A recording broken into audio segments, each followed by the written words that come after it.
ಬಾಬಾ ಸಾಹೇಬ್ ಅಂಬೇಡ್ಕರ್ ಅವರ ತಂದೆ ಹೆಸರು ರಾಮ್ಜಿ, ನನ್ನ ತಂದೆ ಹೆಸರು ರಾಮನಗೌಡ, ನನ್ನ ಮಗನ ಹೆಸರು ರಾಮನಗೌಡ. ರಾಮನಿಗೆ ಯಾವುದೇ ಜಾತಿ ಮತ ಪಂಥಕ್ಕಿಂತ ಶ್ರೇಷ್ಠವಾದಂತಹ ಸ್ಥಾನವನ್ನು ನಮ್ಮ ಭಾರತದಲ್ಲಿ ಅಯೋಧ್ಯಾಪತಿ ಶ್ರೀರಾಮಚಂದ್ರನಿಗೆ ಕೊಟ್ಟಿದ್ದಾರೆ. ಇವತ್ತು ಭಗವಾನ್ ಮಹಾವೀರರ ಜನ್ಮ ದಿವಸ. ಭಗವಾನ್ ಮಹಾವೀರರು ಸಹ ಒಬ್ಬ ಕ್ಷತ್ರಿಯರು. ಅವರು ಜೀವನದಲ್ಲಿ ಕೊನೆಯದು ಏನು ಈ ಅಹಿಂಸಾ ಪರಮೋ ಧರ್ಮ ಅನ್ನುವಂಥ ಶ್ರೇಷ್ಠ ಸಂತರಾಗಿ ಜೈನ ಧರ್ಮವನ್ನು ಈ ದೇಶದಲ್ಲಿ ಅಷ್ಟೇ ಅಲ್ಲ ಜಗತ್ತಿನಲ್ಲಿ ಜೈನ ಧರ್ಮದ ನಮ್ಮ ಸ್ಥಾಪಕರಿದ್ದಾರೆ ಭಗವಾನ್ ಮಹಾವೀರರಲ್ಲೂ ಸಹ ಇವತ್ತು ಹುಟ್ಟುಹಬ್ಬದ ಅವರ ಜನ್ಮ ಜಯಂತಿಯ ಶುಭಾಶಯಗಳನ್ನು ತಮಗೆಲ್ಲರಿಗೂ ನಾನು ಸಲ್ಲಿಸಲಿಕ್ಕೆ ಬಯಸ್ತಾ ಇದ್ದೇನೆ ಬಂಧುಗಳೇ. ಎಷ್ಟೋ ಜನ ರಾಜ ಅಶೋಕನಿಂದ ಹಿಡಿದು ಚಂದ್ರಗುಪ್ತ ಮೌರ್ಯ ಚಾಣಕ್ಯನವರೆಗೆ ಅವರೆಲ್ಲರೂ ಶ್ರವಣ ಬೆಳಗೊಳಕ್ಕೆ ಬಂದು ಮಹಾಪರಿನಿರ್ವಾಣ ಅಂತೇಳಿ ಅಲ್ಲಿ ಅವರ ಕೊನೆಯ ಜೀವನವನ್ನು ಕಳೆದಂಥದ್ದು ಈ ಗೊಮ್ಮಟೇಶ್ವರ ಏನಿದೆ, ನಮ್ಮ ಭಗವಾನ್ ಗೊಮ್ಮಟೇಶ್ವರರ ತೀರ್ಥಕ್ಷೇತ್ರ ಏನಿದೆ, ಅಲ್ಲಿ ಚಂದ್ರಗುಪ್ತ ಮೌರ್ಯ ಅಂದರೆ ಭಾರತದ ದೊಡ್ಡ ಚಕ್ರವರ್ತಿ. ಅಂಥ ಚಕ್ರವರ್ತಿ ಸಹ ಕೊನೆಯ ದಿವಸಗಳಲ್ಲಿ ಜೈನ ಧರ್ಮವನ್ನು ಸ್ವೀಕಾರ ಮಾಡಿ ಅವರ ಗುರುಗಳಾದಂಥ ಆಚಾರ್ಯ ಚಾಣಕ್ಯ ಜೈನ ಧರ್ಮವನ್ನು ಸ್ವೀಕಾರ ಮಾಡಿ ಗೊಮ್ಮಟೇಶ್ವರನ ಸನ್ನಿಧಾನದಲ್ಲಿ ತಮ್ಮ ಪ್ರಾಣವನ್ನು ಮಹಾಪರಿನಿರ್ವಾಣ ಏನು ಕರೀತಾರೆ ಅವರೊಳಗೆ ಕೊಟ್ಟಂಥ ಜನ್ಮಭೂಮಿಯು ಕರ್ನಾಟಕ. ಬಾಬಾ ಸಾಹೇಬ್ ಅಂಬೇಡ್ಕರ್ ಅವ್ರ ಮಾತು ಹೇಳ್ತಾರೆ, ಸಂವಿಧಾನವನ್ನು ಲೋಕಸಭೆಯಲ್ಲಿ ಸಮರ್ಪಣೆ ಮಾಡಿದ ಮೇಲೆ ಒಂದು ಆಕಾಶವಾಣಿಗೆ ಒಂದು ಸಂದೇಶ ಕೊಡ್ತಾರೆ. ಭಾರತದಲ್ಲಿ ಅರ್ಹತೆ ಯೋಗ್ಯತೆ ಸಾಮರ್ಥ್ಯಕ್ಕೆ ಎಂದೂ ಕೊರತೆ ಇಲ್ಲ. ರಾಮಾಯಣವನ್ನು ಬರೆದವರು ಮಹರ್ಷಿ ವಾಲ್ಮೀಕಿ ಅವರು, ವಾಲ್ಮೀಕಿ ಜನಾಂಗದವರು. ಮಹಾಭಾರತವನ್ನು ಬರೆದವರು ವೇದವ್ಯಾಸರು, ಅವರು ಗಂಗಾ ಮತಸ್ಥರು.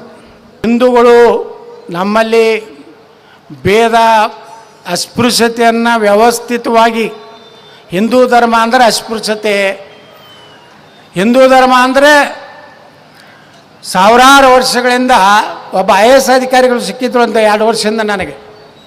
ಅವ್ರು ಹೇಳ್ತಾಯಿದ್ರು ಅಸ್ಪೃಶ್ಯತೆ ಇತ್ತಂದರೆ ಉಡುಪಿ ಶ್ರೀಕೃಷ್ಣ ಸಂತ ಕನಕದಾಸನ ಭಕ್ತಿಗೆ ಮೆಚ್ಚಿ ಹೊಳ್ಳಿ ನಿಂದಿರ್ತಾನೆ. ಅಂದರೆ ದೇವರಿಗೆ ಜಾತಿ ಇಲ್ಲ, ಮಾಡಿದಂಥವ್ರು ಜಾತಿ ನಾವು. ಅದರ ಪರಿಣಾಮವಾಗಿ ಬಂಧುಗಳೇ ಇವತ್ತು ಹಿಂದೂಗಳ ಪರವಾಗಿ ಮಾತನಾಡುವಂಥವ್ರು ಜನರಿಗೆ ಬೇಕಾಗಿದೆ. ನಮ್ಮ RS ಪಾಟೀಲ್ ಹೇಳಿದ್ರಲ್ಲ, ಈ ನಾಟಕ ಕಂಪ್ನಿ ಮಾಡೋರನ್ನ ಜನ ಭಾಷಣ ಕೇಳಕ್ಕೆ ಯಾರೂ ಬರೋದಿಲ್ಲ. ಇಷ್ಟು ಜನ ಸೇರ್ತಾರಂದ್ರೆ ಇದೇನು ನಾವೇನು ಅಲ್ಲಿ ಟೆಂಪೋ ಮಾಡಿಲ್ಲ, ಜೀಪ್ ಕೊಟ್ಟಿಲ್ಲ, ಡಾಬಾದ ಊಟದ ವ್ಯವಸ್ಥೆ ಮಾಡಿಲ್ಲ. ನೀವೆಲ್ಲ ಎದಕ್ಕೆ ಬಂದಿರಂದ್ರೆ ಅದು ಬಸನಗೌಡ ಪಾಟೀಲ್ ಸಲುವಾಗಿ ಅಲ್ಲ, ಸನಾತನ ಧರ್ಮ ಉಳಿಬೇಕು ಅನ್ನೋಂಥ ಕಾರಣದಿಂದ ಇವತ್ತು ಎಲ್ಲ ಬಂದಿರಿ.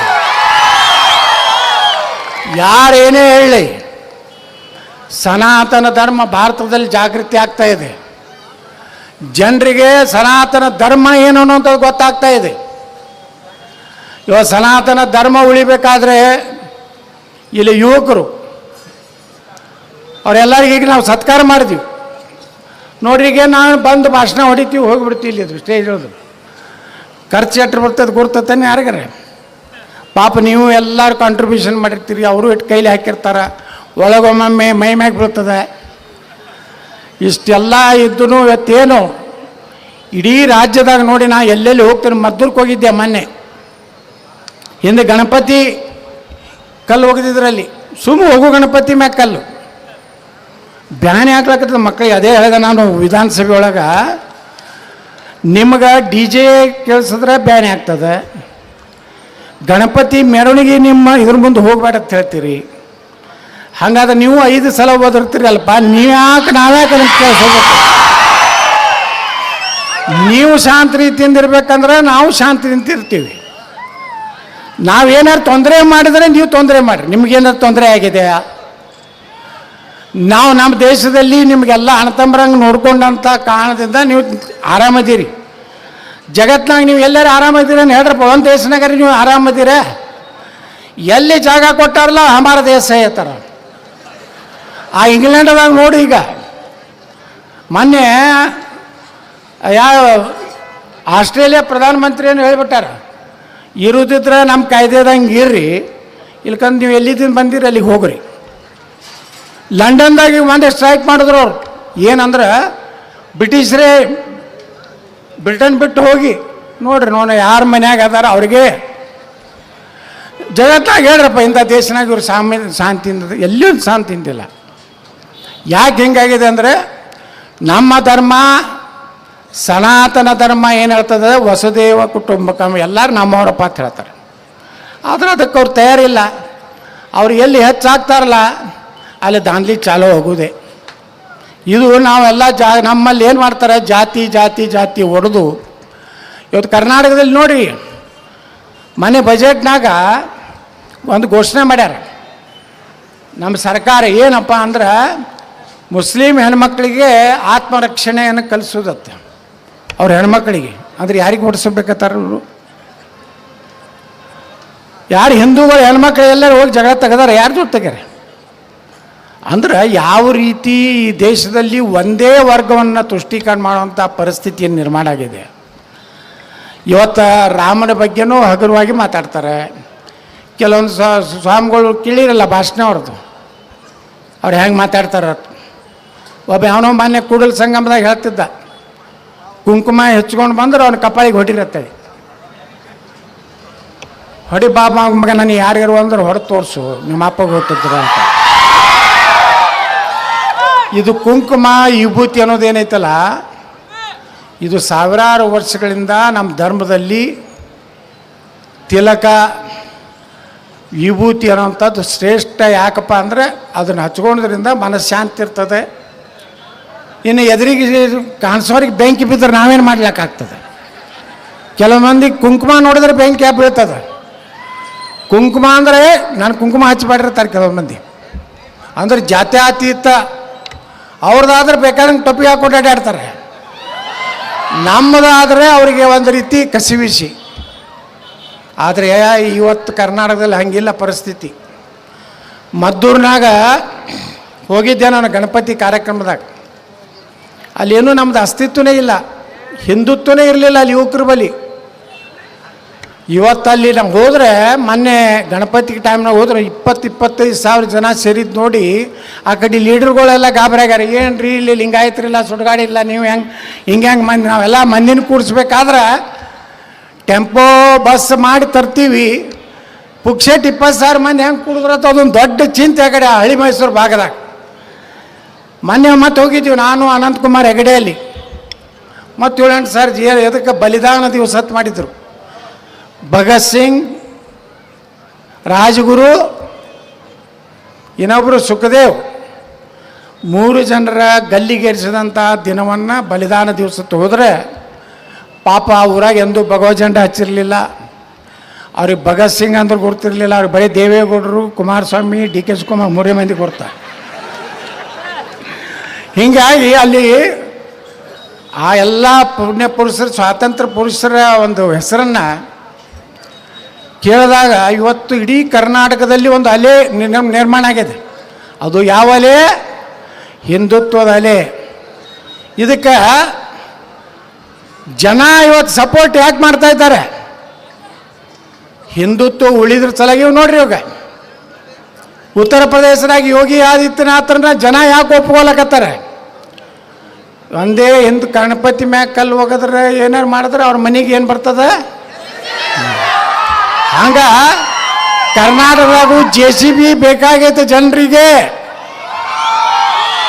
ನಾ ಬಂದ್ರೆ ಹಂಗೆ ಮಾಡ್ತೀನಿ. ಒಂದೇ ಗಣಪತಿ ಮ್ಯಾಗ ಕಲ್ಲು ಬಿತ್ತು, ರಾಮನವಮಿ ಮ್ಯಾಗ ಬಿತ್ತಂದ್ರೆ ಅದು ಅಲ್ಲಿದ್ರೆ ಡಮ್ಮೆ. ಅವ್ರನ್ನೆಲ್ಲ ಜೈಲಿಗೆ ಹಾಕಿ ಬಿರಿಯಾನಿ ತಿನ್ನಿಸಿಲ್ಲ, ಅಲ್ಲೇ ಸೀದಾ ಮ್ಯಾಗ ಹೋಗ್ತಾರೋ ತಳಗೆ ಹೋಗ್ತಾರೋ ಗೊತ್ತಿಲ್ಲ. ಇಲ್ಲಂದ್ರೆ ನಮ್ಮ ಧರ್ಮನೇ ಉಳಿದಿಲ್ಲ ಈ ರಾಜ್ಯದಾಗ. ಎಲ್ಲರೂ ಅವ್ರ ಬಗ್ಗೆನೇ ಮಾತಾಡ್ತಾರೆ, ವಿಧಾನಸೌಧದಾಗ ಅವ್ರ ಬಗ್ಗೆನೇ ಮಾತಾಡ್ತಾರೆ. ಪಾಕಿಸ್ತಾನ್ ಜಿಂದಾಬಾದ್ ಅಂತೇಳಿ ಒಬ್ಬ ರಾಜ್ಯಸಭಾ ಸದಸ್ಯ ಆರಿಸಿ ಬಂದವ, ಅವನ ಜೋಡ ಇದ್ದವ್ರು ಒದರಿದ್ರು. ವಿಧಾನಸಭೆಯಲ್ಲಿ ಚರ್ಚೆ ಪ್ರಾರಂಭ ಆಯಿತು. ನಾ ಹೇಳಿದೆ, ಸ್ಪೀಕರು ನಮ್ಮ ಖಾದರ್ ಪಾಪ ಒಳ್ಳೆ ಮನುಷ್ಯ.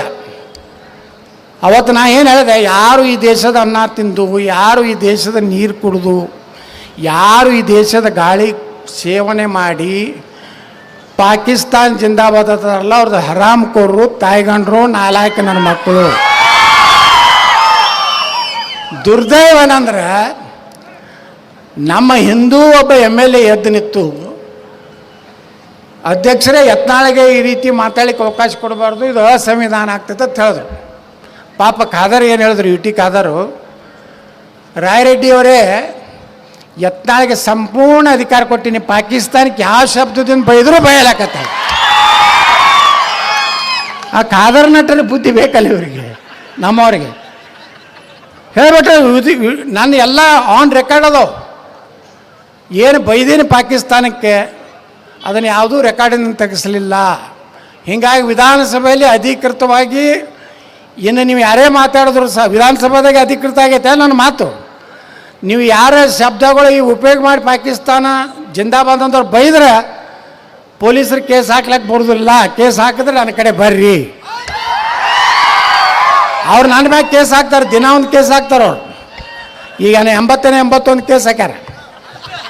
ನಾ ಹೇಳೇನವ್ರಿ ಪೊಲೀಸರಿಗೆ, ಪಾಪ ನಿಮ್ಮದೇನು ತಪ್ಪಿಲ್ಲ, ನಿಮ್ಗೆ ಅಲ್ಲಿ ಮ್ಯಾಗಿಂದ ಆರ್ಡ್ರ್ ಬರ್ತದೆ, ಇವತ್ತು ತಾಳಿಕೋಟಿಗೆ ಬರ್ಲಾಕತ್ತಾನೆ ಯತ್ನಾಳು, ಒಂದು ಕೇಸ್ ಮಾಡಿರಿ. ನಾ ಹೇಳೇನವ್ರಿಗೆ, ಒಟ್ಟು 150 ಕೇಸ್ ಆಗುತ್ತಾನೆ, ಹಿಂದೆ ಸರಿಯಬೇಡಿ ಮಾನ್ಯ ಪೊಲೀಸರೇ. ಯಾಕೆ 150 ಕೇಸ್ ಹಾಕತ್ತೇಳಿನಂದ್ರೆ, ಒಂದು ಕೇಸಿಗೆ ಒಬ್ಬ MLA ಆರಿಸ್ಬರೋ ಕರ್ನಾಟಕದಾಗ. ಹಾಗಾದ್ರೆ ಎಷ್ಟು ಮಂದಿ MLA ಆಗ್ತೀವಿ ನಾವು? 150 ಮಂದಿ. ಅಲ್ಲಿಂದ ಅದೇ ಪೊಲೀಸರ ಕಡೆಯಿಂದ ಅವ್ರು ಯಾರು ಕೇಸ್ ಹಾಕ್ಸಿರ್ತಾರಲ್ಲ, ಅವ್ರು ತಂದು ಬರೋಬ್ಬರಿ ಓದ್ದು ಅವ್ರ ಕಡೆ ಯಾರು ಪಾಕಿಸ್ತಾನ ಜಿಂದಾಬಾದ್ ಇರ್ತಾರಲ್ಲ, ರೋಡ್ ಮ್ಯಾಗೇ ಭಾರತ್ ಮಾತಾ ಕಿ ಜೈ, ಜೈ ಶ್ರೀರಾಮ್ ಮಾಡ್ಕೊತ ಹೋಗಂಗೆ ಮಾಡಿ ನಡೆದಲೇನು ಸಂಭಾವಿತ ಕಾಲ ಹೋಯ್ತು. ಎಲ್ಲರೇ ಶಾಂತಿ ಶಾಂತಿ ಇಲ್ಲ, ಈಗ ಬರೀ ಏನೋ ಕ್ರಾಂತಿ ಕ್ರಾಂತಿ ಕ್ರಾಂತಿ. ಇಲ್ಲಕ್ಕಂದು ನಮ್ಮ ಧರ್ಮ ಉಳಿದಿಲ್ಲ ಬಂಧುಗಳೇ. ನಮ್ಮ ಪುರೋಹಿತರು ಹೇಳಿದಾರಲ್ಲ, ಲವ್ ಜಿಹಾದತ್ ಮಾಡ್ತಾರೆ. ಇವತ್ತು ನಮ್ಮ ಹಿಂದೂ ಹೆಣ್ಮಕ್ಕಳನ್ನ, ಆಯಾ ಜಾತಿಯ ಮಕ್ಕಳನ್ನ ಈ ರೇಟಿಗೆ ಅವನ ಮೊದಲ ಪ್ರೀತಿ ಮಾಡೋದು, ಲಗ್ನ ಆಗೋದು, ಮುಂದೆ ಅದೊಂದು ಹಡಿಯುವ ಮಂತ್ರ ಆಗಿಬಿಡ್ತದೆ. ಹಡಿಯುವ ಯಂತ್ರ 1 4 5 8 ಹಿಂಗೆ ತೆಗೆದು ಮತ್ತು ತಲಾಕ್ ಕೊಡೋದು, ಮತ್ತೊಂದು ಲಗ್ನ ಆಗೋದು.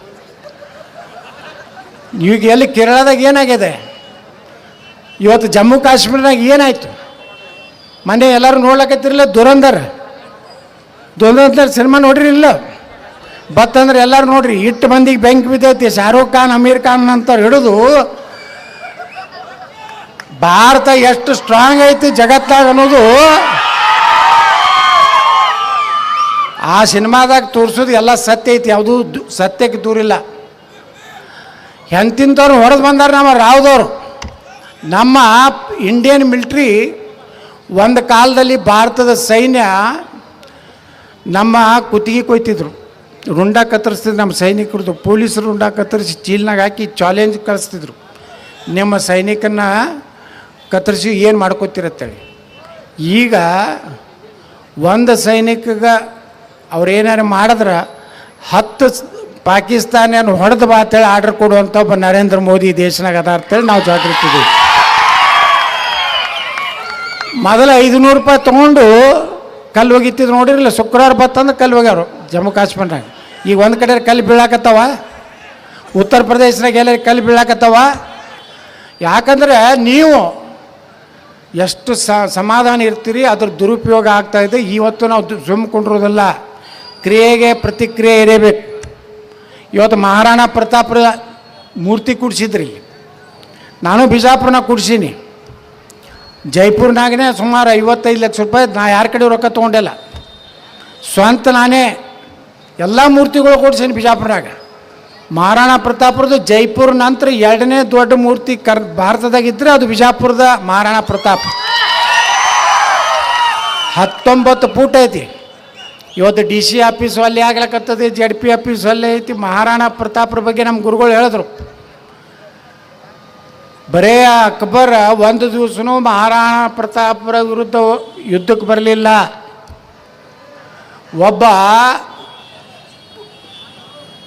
ಒಬ್ಬ ಸೈನ್ಯಾಧಿಕಾರಿನ ಕೊಟ್ಟು ಕಳಿಸ್ತಾನೆ ಯುದ್ಧಕ್ಕೆ. ಮಹಾರಾಣಾ ಪ್ರತಾಪರ ಎಷ್ಟು ವಜನ್ ಇದ್ರು ಅಂದ್ರೆ 105 ಕಿಲೋ ಇದ್ದರು. ಅವ್ರ ಕೈಯಾಗಿನ ಎಲ್ಲ ಅಸ್ತ್ರಗಳು ಹಿಡಿದ್ರೆ 70 ಕಿಲೋದು. ಚೇತಕ್ ಅಂತೇಳಿ ಕುದುರೆ ಮ್ಯಾಗ ಕೂತು ಅವನ ಸೈನ್ಯಪತಿ ಏನು ಕಳಿತಾರಲ್ಲ, ಸೇನಾಪತಿಗೆ ಹೊಡೆದ್ರೆ ಇಂತಲ್ಲಿ ಹೊಡೆದ್ರೆ ಇದು ಅರ್ಧ ಕುದುರೆ ಅರ್ಧ ಈ ಕಡೆ ಹೋಗಿತ್ತು, ಅರ್ಧ ಈ ಕಡೆ ಹೋಗಿತ್ತು.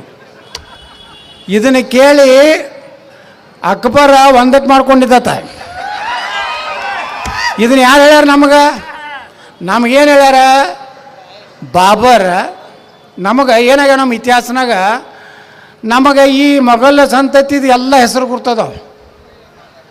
ಹುಮಾಯೂನ್, ಬಾಬರ್, ಅಲ್ಲಿಂದ ಯಾರು ಅಕ್ಬರ, ಅವ ತಾಜ್ ಮಹಲ್ ಕಟ್ಟದ, ಅವ ಕಟ್ಟಿಲ್ಲ, ಅವ ಜಹಾಂಗೀರ್, ಅವೆಲ್ಲ ಹೆಸರು ನೆನಪದಾವ ಇಲ್ಲ ನಮಗೆ. ಯಾರ್ಯಾರು ಮಹಾರಾಣಾ ಪ್ರತಾಪನ ತಂದೆ ಹೆಸರು ಗುರ್ತೈತನು? ಶಿವಾಜಿ ಮಹಾರಾಜ ಸಾವ್ರಾಜ ತನ ಅಷ್ಟೇ ನಮ್ಗೆ ಗುರ್ತದೆ, ಅದ್ರ ಇತಿಹಾಸ ನಮ್ಗೆ ಗುರ್ತಿಲ್ಲ. ನಮಗೆ ಕಲಿಸಿದ ಬರೀ ಟಿಪ್ಪು ಸುಲ್ತಾನ, ಘನವಂತನಾದ ಅಕ್ಬರ, ಔರಂಗಜೇಬ ಹರಾಮ್ಕೋರ, ಔರಂಗಜೇಬ, ಟಿಪ್ಪು ಸುಲ್ತಾನ್ ಲಕ್ಷಾಂತರ ಹಿಂದೂಗಳನ್ನು ಕೊಡಗಿನಲ್ಲಿ ಕೊಲೆ ಮಾಡಿ ಸುಮಾರು 3,500 ದೇವಸ್ಥಾನಗಳ ನಿರ್ಮಾಣ ಮಾಡಿದ್ರು. ಇದೇ ರಾಮ ಮಂದಿರ ಏನು ಬಾಬರಿ ಒಂದೇನು ಇದು ಮಾಡಿದ್ರಲ್ಲ, ಅವತ್ತಿನಿಂದ 500 ವರ್ಷ ಅಯೋಧ್ಯ ರಾಮ ಮಂದಿರ ನಿರ್ಮಾಣ ಆಗ್ಬೇಕಾದ್ರೆ 500 ವರ್ಷ ತಗೋತು. ಎಷ್ಟು ಜನ ಅದ್ರೊಳಗೆ ಪ್ರಾಣ ಕಳ್ಕೊಂಡಾರ ಗೊತ್ತಾ? ನಾನು ಹೋಗಿದ್ದೆ ಅಯೋಧ್ಯಕ್ಕೆ. ಡಿಸೆಂಬರ್ 6ಕ್ಕೆ ನಾ ಅಲ್ಲೇ ಇದ್ದೆ ರೀ. ಏನೋ ಸಣ್ಣವಿದ್ದೇನೋ ಏನು MLA ಅದೇನೋ ಆಗಿದ್ದಿಲ್ಲ. ಅವತ್ತು ಮುಂಜಾನೆ 6ಕ್ಕೆ ಮ್ಯಾಗೆ ಹತ್ತಿದ್ರು. ಪೂರ್ತಿ ಕಲ್ಯಾಣ ಸಿಂಗ್ರು ಇದ್ದರು ಮುಖ್ಯಮಂತ್ರಿ. ರಾತ್ರಿ 10ಕ್ಕೆ ಪೂರ್ತಿ ಸ್ವಚ್ಛ ಆಗಿಬಿಡ್ತದು. ಅಲ್ಲಿ ಇಂತಲೇ ಇತ್ತಂತೇಳಿ ರಾತ್ರಿಯೇ ರಾಮನ ಮೂರ್ತಿ ಕೂಡಿಸುವಂಥ ಕೆಲಸ ಮಾಡಬೇಕಾದ್ರೆ ಲಕ್ಷಾಂತರ ಕಾರ್ಯ ಸೇವಕರು ತಮ್ಮ ಪ್ರಾಣ ಕಳ್ಕೊಂಡ್ರಂತೇಳಿ ಇವತ್ತು ಅಯೋಧ್ಯ ರಾಮ ಮಂದಿರ ನಿರ್ಮಾಣ ಆಯಿತು. ಇವತ್ತು ರಾಮ ಮಂದಿರ ಸ್ಫೋಟ ಮಾಡಬೇಕಂತ ಇನ್ನೂ ಕುತಂತ್ರ ಈ ಜಗತ್ತಿನಾಗ ನಡೆದಿದೆ. ಆದರೆ ಇನ್ನು ಮುಂದೆ ರಾಮ ಮಂದಿರಕ್ಕೆ ಕೈ ಹಚ್ಚುವಂಥ ತಾಕತ್ತು ಜಗತ್ತಿನ ಯಾವ ಶಕ್ತಿಯಲ್ಲಿ ಇಲ್ಲ ಅನ್ನುವಂಥದ್ದು ಭಾಳ ನಾವು ತಿಳ್ಕೋಬೇಕು. ಬಂಧುಗಳೇ, ನಾವೆಲ್ಲ ಒಂದಾಗಬೇಕು.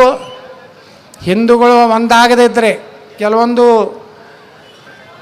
ಸ್ವಾಮಿಗಳು ಹಾದಿ ಬಿಟ್ಟಾರೆ. ಈಗ ಅವರು ತಮ್ಮ ಧರ್ಮವನ್ನು ಟೀಕಾ ಮಾಡಿದ್ರೆ ಅಲ್ಲಿ ಯಾವನೋ ಒಬ್ಬ ಅದನ್ನು ಹೇಳ್ತಾನೋ, ಆಕಳದಿಂದ ತಯಾರು ಮಾಡಿದಂಥ ವಿಭೂತಿನೇ ಯಾಕೆ ಹಚ್ಕೋಬೇಕು ಅಂತ ಕೇಳಿದೆ. ನಾ ಹೇಳ್ದ, ನಿನಗೆ ಆಕಳದಿಂದ ಅಲರ್ಜಿ ಇತ್ತಂದ್ರೆ ಹಂದಿದು ಯಾಕೆ ಹಚ್ಕೊಂಡ್ರು ನಡೀತಿದ್ರೆ ಉತ್ತರ ಕೊಡಬೇಕು. ಇಲ್ಕಂದ್ರೆ ಇವ್ರು ಬಾಯಿಗೆ ಬಂದಾಗ ಮಾತಾಡ್ತಾರೆ. ಇನ್ನೊಬ್ಬ ಹೇಳ್ತಾನೆ, ಬಸವಣ್ಣ ಲಿಂಗಾಯತ ಧರ್ಮ ಇಸ್ಲಾಂ ಒಂದೇ ಅತ್ತು. ಯಾಕಂದ್ರೆ ಲಿಂಗಾಯತರೊಳಗೂ ಮಣ್ಣು ಮಾಡ್ತಾರೆ, ಸತ್ತಾಗ ಅವರು ಮಣ್ಣು ಮಾಡ್ತಾರೆ. ಬಸವಣ್ಣ 2 ಲಗ್ನ ಆಗಿದ್ದ, ಪೈಗಂಬರ್ 4 ಲಗ್ನ ಆಗಿದ್ದು. ಏನು ಫರಕ್ ಐತೆ? ಅದಕ್ಕೆ 2 ಸಮಾನತೆ. ನಾ ಹೇಳಿದೆ, ನೀವು ಇದ್ರಾಗ ಯಾಕಿದ್ರಿ ನಮ್ಮ ಧರ್ಮದಾಗ ಹೋಗ್ರಿ ಅನ್ನೋಣ. ಅದ್ರಾಗೆ ಒಂದು ಹಸಿರ ಅಂಗಿ ಹಾಕೊಂಡು ಅಡ್ಡಾಡ್ರಿ, ನಿಮ್ಗೆ ಎಷ್ಟು ಗೌರವ ಶಕ್ತಿ ತರೋದು. ಇದು ನಾವು ನೇರವಾಗಿ ಮಾತಾಡ್ದಿದ್ರೆ ಇವತ್ತು ಎಲ್ಲ ಬಾಯಿ ಬಂದಾಗ್ಯಾವ. ಎಲ್ಲ ಮೊದಲೇಟು ಹಾರಾಡ್ತಿದ್ದು ನೋಡಿರಿಲ್ಲ. ಈಗ ಎಲ್ಲರೂ ಮಾತಾಡ್ತಾರೋ ಅವ್ರು ಸ್ವಾಮಿಗಳು. ನಾನು ವಿರುದ್ಧ ಮಾತಾಡಬೇಕು, 14 ಹೇಳ್ತಕ್ಕೆ ಖಂಡನೆ. ಮೊದಲು ಜಿಗಿದಾಡ್ತಿದ್ರು. ಬಸವಣ್ಣವ್ರನ್ನ ಎಲ್ಲರೂ ಬೈದಾರ. ಬಸವಣ್ಣವ್ರು ಹಿಂದೂ ಧರ್ಮಕ್ಕೆ ಎಲ್ಲರೂ ಬೈದಾರ. ಸನಾತನ ಧರ್ಮದ ಬಗ್ಗೆ ಎಲ್ಲರೇ ಬಸವಣ್ಣನ ಮೂಢನಂಬಿಕೆಗಳ ಬಗ್ಗೆ ಮೂಢನಂಬಿಕೆಗಳ ಬಗ್ಗೆ ಬಸವಣ್ಣವರು ಕ್ರಾಂತಿ ಮಾಡ್ಯಾರ. ಆದರೆ ಇವತ್ತು ಬಸವಣ್ಣವ್ರನ್ನ ನಕ್ಸಲೈಟ್ ಟೈಪು ಅವ್ರು ಕಮ್ಯುನಿಸ್ಟ್ ಮಾಡ್ಲಿಕ್ಕೆ ಹೊಂಟಂಥ ಒಂದು ವರ್ಗ ಐತೆ. ಅವರು ತೊಗೊಂಡು ಒಬ್ಬ ಏನೋ ಪ್ರಿನ್ಸಿಪಾಲ್ ಏನೋ ಪ್ರೊಫೆಸರ್ ಅದಾನವ ಮನೆಯಲ್ಲಿ ಹೇಳ್ತಾನೋ ಕುಂಕುಮ ಹಚ್ಕೊಂಡ್ರೆ ಹೊಡೀರಿ ಅವ್ನ ಕಪಾಳಿಗೆ ಹೊಡೀರಿ ಅಂದರೆ ಎಲ್ಲಿಗೆ ಧರ್ಮದ ವಿರುದ್ಧಕ್ಕೆ ಅಪಪ್ರಚಾರ ಈ ದೇಶದಲ್ಲಿ ನಡೆದಿದೆ. ಇದಕ್ಕೆ ಒಂದೇ ಒಂದು ಉತ್ತರ ಅಂದರೆ ಇವತ್ತು ತಾಳಿಕೋಟೆಯಲ್ಲಿ ಇವತ್ತೇನು ನೀವು ಸಾವಿರಾರು ಸಂಖ್ಯೆಯಲ್ಲಿ ಸುಮಾರು ಒಂದು 15ರಿಂದ 20,000 ಜನ ಸೇರಿ ಶಿವಾಜಿ ಮಹಾರಾಜರ ಸರ್ಕಲ್ ತನಕ ಜನ ಕೂಡ್ಯಾರ. ಯಾಕಂದ್ರೆ ಧರ್ಮ ರಕ್ಷಣೆಗಾಗಿ ನೀವು ಒಂದಾಗಿರಿ. 2028ಕ್ಕೆ ತಯಾರಾಗ್ರಿ. ಕರ್ನಾಟಕದಾಗ ಒಂದು ಸನಾತನ ಧರ್ಮ ರಕ್ಷಣೆ ಮಾಡೋವಂಥವನ್ನೇ ಆಗಬೇಕು. ಮನೆ ತುಂಬ್ಕೊಂಥ ಮುಖ್ಯಮಂತ್ರಿ ಬೇಕಾಗಿಲ್ಲ ನಮಗೆ. ಅದು ಆದ್ರೆ ಮಾತ್ರ ನಮ್ಮ ಕರ್ನಾಟಕದಲ್ಲಿ ಧರ್ಮ ಉಳಿತದೆ. ಇವತ್ತು ಇಲ್ಲಿ ವೇದಿಕೆ ಮೇಲೆ ಅನೇಕ ಪೂಜ್ಯರು ಬಂದಾರೆ. ಕಾಸಗೇತೇಶ್ವರ ಮಹಾಸ್ವಾಮಿಗಳು ಹಿಂದಿದ್ದಾಗ ನಾ MP ಇದ್ದೆ. ಆವಾಗ DY ಉಪ್ಪಾರ್ ಅವರು ಒಂದು ಕಾರ್ಯಕ್ರಮ ಮಾಡಿದರು, ಗುರು ಕಾಣಿಕೆ ಅಂತೇಳಿ ಒಂದು ಕಾರ್ಯಕ್ರಮ ಮಾಡಿದರು. ನಾನು ಬಂದಿದ್ದೆ. ಆ DY ಉಪ್ಪಾರ್ ಅವರು ಪಾಪ ಅವತ್ತು ಕಣ್ಣೀರು ಆನಂದ ಬಾಷ್ಪದಿಂದ ಭಾಷಣ ಮಾಡಿದ್ರು. ಏನು ಹೇಳಿದ್ರಂದ್ರೆ, ನಾ ಇಟ್ಟು ದೊಡ್ಡ ಕಾಂಟ್ರಾಕ್ಟರ್ಗೆ 2 ಹೆಲಿಕಾಪ್ಟರ್ ಇದ್ದರಪ್ಪ ಅವರು. ಈಗ ನಾ ಇಟ್ಟು ದೊಡ್ಡ ಮನುಷ್ಯ ಆಗೀನಿ, ಇಟ್ಟು ದೊಡ್ಡವ ಆಗೀನಿ. ಅದಕ್ಕೇನೋ ಅವಾಗಿನ ಕಾಲಕ್ಕೆ 1 ಕೋಟಿ ರೂಪಾಯಿನೋ ಅವರು ಇದು ಕೊಟ್ಟರು. ಅದಕ್ಕೆ ಅವ್ರು ಏನು ಹೇಳಿದ್ರು, DY ಉಪ್ಪಾರ್ ಇವತ್ತು ನಾನು ನೆನಪೈತಿ. ಯಾಕಂದ್ರೆ ಸಣ್ಣ ಗುರುಗಳು ಬಂದಾರಂತ ಮ್ಯಾಗ ನನಗೆ ಅವ್ರದ್ದು ನಾನು ಸೋಷಿಯಲ್ ಮೀಡ್ಯಾದಲ್ಲಿ ಅವರ ವಿಚಾರಗಳಿಗೆ ಕೇಳ್ತಿರ್ತೀನಿ. ಅವರು ನನಗೆ ಅನ್ನಿಸ್ತದೆ ಬಿಜಾಪುರ ಜಿಲ್ಲೆದಾಗ 2ನೇ ಸಿದ್ದೇಶ್ವರ ಸ್ವಾಮಿಗಳು ಆಗ್ತಾರಂತ.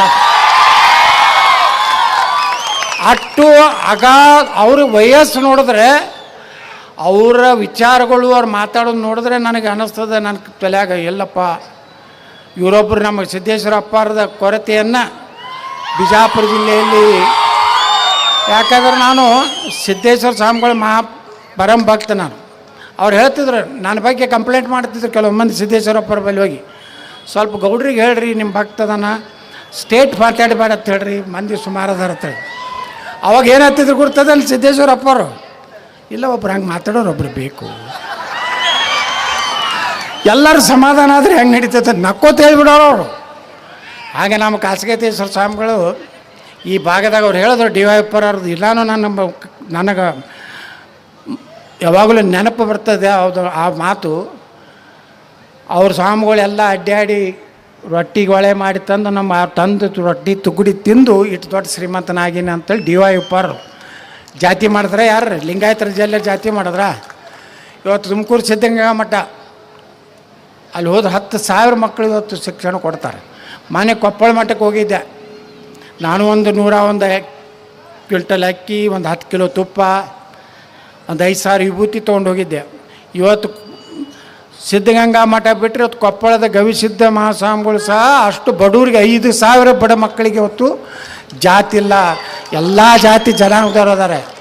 ಇದು ನಮ್ಮ ವೀರಶೈವ ಲಿಂಗಾಯತ ಸಂಪ್ರದಾಯ ಇದ್ದರೂ ಎಲ್ಲ ಸಮುದಾಯಗಳನ್ನು ಪ್ರೀತಿಯಿಂದ ನೋಡುವಂಥ ಧರ್ಮ. ಎಲ್ಲೋ ಸಣ್ಣ ಪುಟ್ಟ ಅಸ್ಪೃಶ್ಯತೆ ಇದೆ, ಅದನ್ನು ಹೋಗಬೇಕು. ಹಿಂದೂ ಧರ್ಮ ಉಳಿಬೇಕು. ಭಾರತದಲ್ಲಿ ಮುಂದಿನ ಮೋದಿಯವ್ರ ನಂತರ ಯೋಗಿಯವ್ರು ಆಗ್ಬೇಕಂತೇಳಿ ಪ್ರಾರ್ಥನೆ ಮಾಡಿಕೊಂಡು